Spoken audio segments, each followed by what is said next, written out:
Hello बच्चों, let's see this question. The time taken for the magnetic energy to reach 25% of its maximum value when a solenoid of resistance R, inductance L is connected to a battery.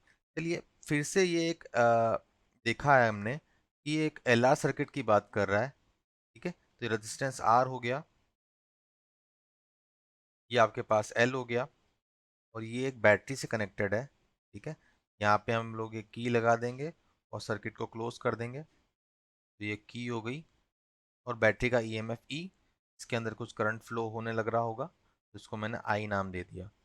ठीक है, चलिए जब LR circuit की बात होती है तो हमें एक फॉर्मूला करना पड़ता है। अगर बैटरी से वो कनेक्टेड है, चार्जिंग एलआर सर्किट है।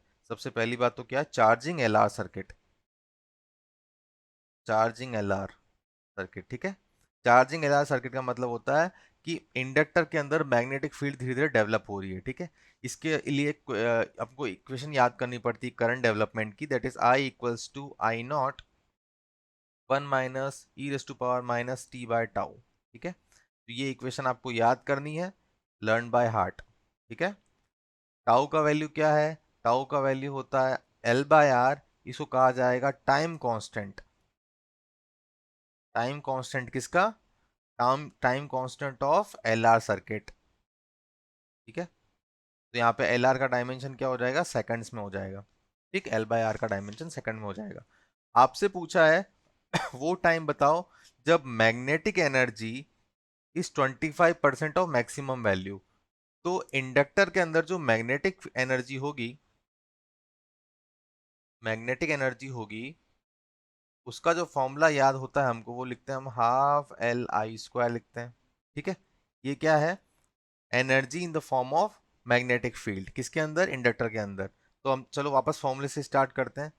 तो आई इक्वल्स टू क्या लिखा था? आई नॉट 1 - e⁻टी/टाउ।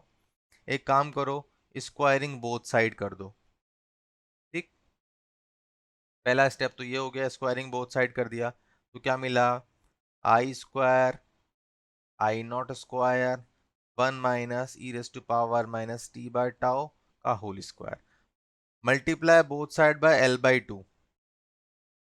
ठीक है, दोनों तरफ L/2 से मल्टीप्लाई कर देंगे तो क्या बनेगा? ये बनेगा Li²/2। ये बनेगा आपके पास Li⁻²/2 और यहाँ बना 1 - e⁻t/टाउ का होल स्क्वायर। ये क्या है भाई साहब? ये आपके पास magnetic energy at any time t, और ये क्या आपके पास? मैग्नेटिक एनर्जी जो कि मैक्सिमम वैल्यू है। ठीक है, आई नॉट यहाँ पे जो होगा, ठीक है, वो क्या होता है? मैक्सिमम करंट होता है और इसकी वैल्यू आपको पता होनी चाहिए, स्टडी स्टेट में अचीव होती है। ठीक है, स्टडी स्टेट में अचीव होती है और आई नॉट का जो वैल्यू होता है वो होता है E/R के बराबर। ठीक, तो आपको क्वेश्चन में क्या दे रखा है? UM is 25% of you max, तो यहाँ पे मैं सीधा सीधा लिख सकता हूँ 1/4 इक्वल्स टू 1 - t/टाउ का होल स्क्वायर। ठीक है, इसको जब हम फर्दर सॉल्व करेंगे, ठीक है, तो हमें क्या मिलेगा?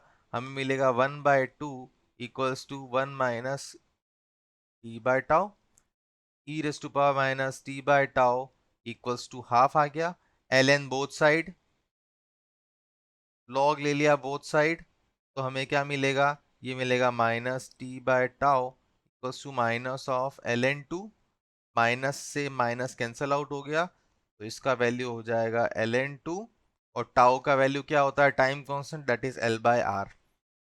तो आपको T equals to ln L/R पे आपके पास मैग्नेटिक फील्ड एनर्जी जो होगी इज 1/4 ऑफ यू मैक्सिमम। ठीक है, यू मैक्सिमम हमको पता है कितना है, ½ L I0², और मैग्नेटिक फील्ड एनर्जी किसी टाइम टी पे क्या हो जाएगी? ½ Li²। ठीक है, तो हमारे पास टाइम आ चुका है। अब इसका आप देख लेते हैं कि क्या आपके पास आंसर है। इसका आंसर आ जाएगा ऑप्शन नंबर सी। तो इसका आंसर क्या है आपके पास? Option number C. ठीक है, इसको अच्छे से स्टडी कीजिएगा। ठीक है, एक अच्छा क्वेश्चन है। Thank you, all the best.